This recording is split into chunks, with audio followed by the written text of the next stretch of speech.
is Eleanor Willson, competing in EXTEMP, and today I will be answering the question, should Washington D.C. be granted statehood?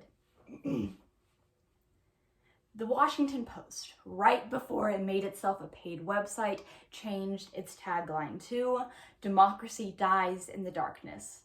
Ironic, isn't it? But this isn't the only instance of irony in comparison to democracy. In fact, look no further than our nation's capital, Washington, D.C., where the fight for statehood is one that far precedes my lifetime and perhaps even yours. With the recent passage of statehood in the House, now moving on to the Senate, the question must be asked, should Washington, D.C. be granted statehood? Today, I answer yes for 3 reasons. Because 1, it will help curb voting inequality. 2, its population more than warrants this move. And 3, because it's unconstitutional to continue to deny statehood to Washington, D.C. The first reason that Washington, D.C. must be granted statehood is because it will help curb voting inequality.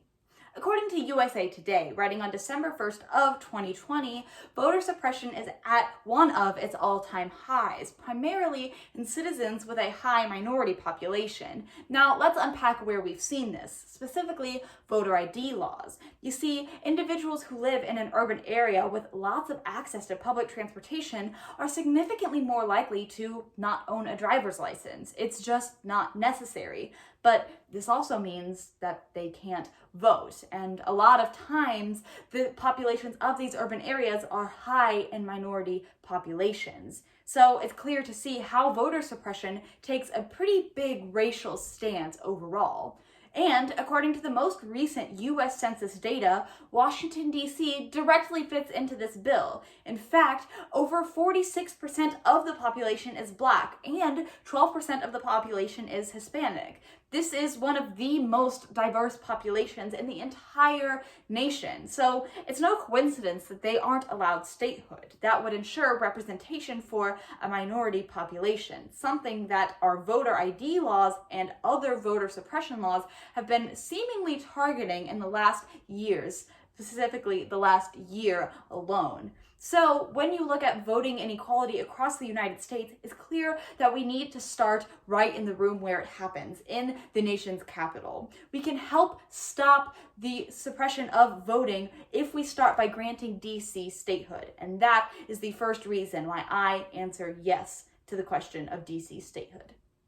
The second reason I believe that D.C. must be granted statehood is because its population more than warrants it. According to Bloomberg, writing on April 21st of this year, the population of Washington, D.C. is bigger than both Vermont and Wyoming. So some in opposition to D.C. statehood simply say, well, it's just not big enough. Well, that's not true. These same individuals recognize Vermont and Wyoming as a state, and their population is below that of D.C. In fact, D.C.'s population is over 700,000 and rising. This is a city that's about to have 1 million citizens, but yet it's still not a state, and that cannot continue. According to Fox News, writing in November of 2016, Washington, D.C. has no representation for its extremely large population. Sure, they have a mayor and a city council, but the laws that govern them from Congress, the Congress that resides right within their city, are laws that they have no say in. The House of Representatives and the Senate make these laws, and these are offices that Washington, D.C. can't vote in. See, you can only vote in a representative or a senator if you're a state, something that Washington, D.C. is not currently. So, if Washington, D.C. were to be granted statehood, its 700,000 plus citizens would finally have representation for the laws that have been governing them since the dawn of our nation. Its population more than warrants statehood, and in fact shows you that it must be a state due to the fact that it's larger than even 2 current states. So, that is the second reason I believe that D.C. must be granted statehood. The third and final reason I believe that D.C. must be granted statehood is because it's unconstitutional to continue to deny it. For this, let's look to the work itself, specifically Article 1, Section 2, Clause 3 of the Constitution. This states that representatives are apportioned according to population size, and relatively that's mostly true. Where is it not true?